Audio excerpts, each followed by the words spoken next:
वक्रतुंड महाकाय सूर्यकोटि समप्रभ निर्विघ्नं कुरु मे देव शुभ कार्येषु सर्वदा। बुधवार व्रत पूजन का महत्व। आइए भक्तों, आज सुनते हैं भगवान गणेश जी की व्रत कथा। सब बोलो श्री गणेश की जय। भगवान गणेश को बुद्धि, विवेक और धन का स्वामी माना गया है। ऐसे में आज यानी कि बुधवार के दिन जो कोई भी भक्त सच्ची श्रद्धा और आस्था के साथ गणपति बप्पा की पूजा करता है, उसके घर में हमेशा सुख, शांति और संपदा बनी रहती है। इसके साथ ही दुख और कष्ट दूर करने के साथ साथ भगवान ऐसे जातकों के जीवन में शुभता का आशीर्वाद प्रदान करते हैं। बुधवार का व्रत करने और इस दिन की कथा सुनने से इंसान के जीवन में आई हुई किसी भी तरह की कष्ट और परेशानी और विपदा हमेशा के लिए दूर हो जाती है। इसके अलावा यदि आपके जीवन में कोई काम अचानक से होते होते रुक जाएं या अटक जाएं या उनमें विघ्न आ जाए, तो भी भगवान गणेश की पूजा करने की सलाह दी जाती है, जिससे सभी रुके हुए काम अच्छे ढंग से संपन्न होते हैं। भगवान गणेश व्रत कथा। बहुत समय पहले की बात है। एक गांव में एक विधवा अपनी बहू के साथ रहती थी। बहू थोड़ी मंद बुद्धि थी और उसे भूख बिल्कुल बर्दाश्त नहीं होती थी। ऐसे में वो रोजाना सुबह उठकर सबसे पहले खाना खाया करती थी। एक दिन विधवा ने अपने घर में एक पूजा रखी, लेकिन उसे इस बात की चिंता थी कि उसकी बहू सुबह उठकर ही खाना खाने चली जाएगी। ऐसे में भगवान के लिए बना प्रसाद झूठा हो जाएगा। ऐसा सोचकर उसने बहू को कुछ समय के लिए घर से दूर रखने की तरकीब निकाली। उसने सुबह अपनी बहू को एक मटका दिया जिसमें नीचे से छेद था। उसने अपनी बहू से कहा कि आज पूजा है, इसीलिए तू जाकर पानी का इंतजाम कर ले।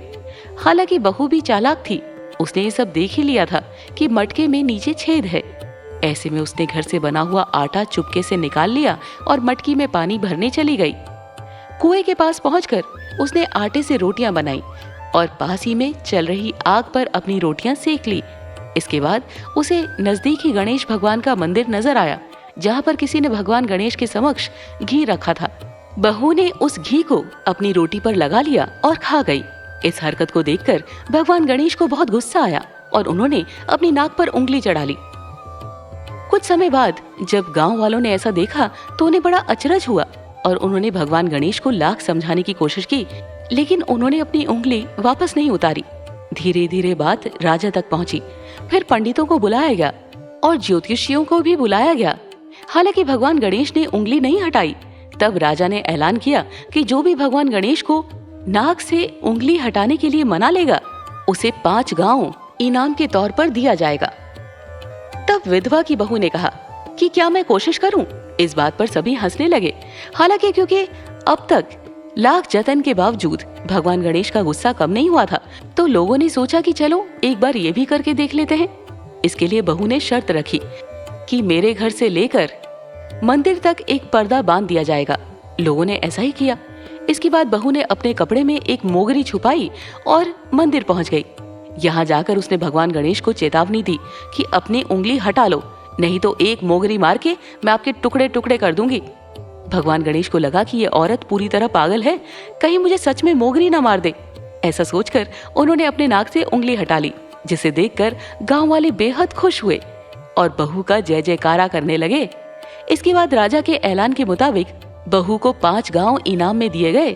बताया जाता है कि तब से ही बुधवार का व्रत करने वाले लोग इस कथा को सुनते हैं और दूसरों को सुनाते हैं और भगवान गणेश से यही वरदान मांगते हैं कि जैसे उन्होंने बहू की बात मानी, वैसे ही हमारी बात मानकर हमारी मनोकामना की पूर्ति करे। सब बोलो श्री गणेश की जय, माता लक्ष्मी की जय।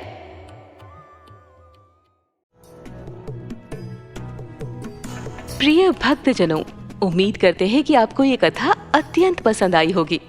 अगर आपको हमारी कथा पसंद है तो सब्सक्राइब करना ना भूलें, लाइक, कमेंट और शेयर अवश्य करें।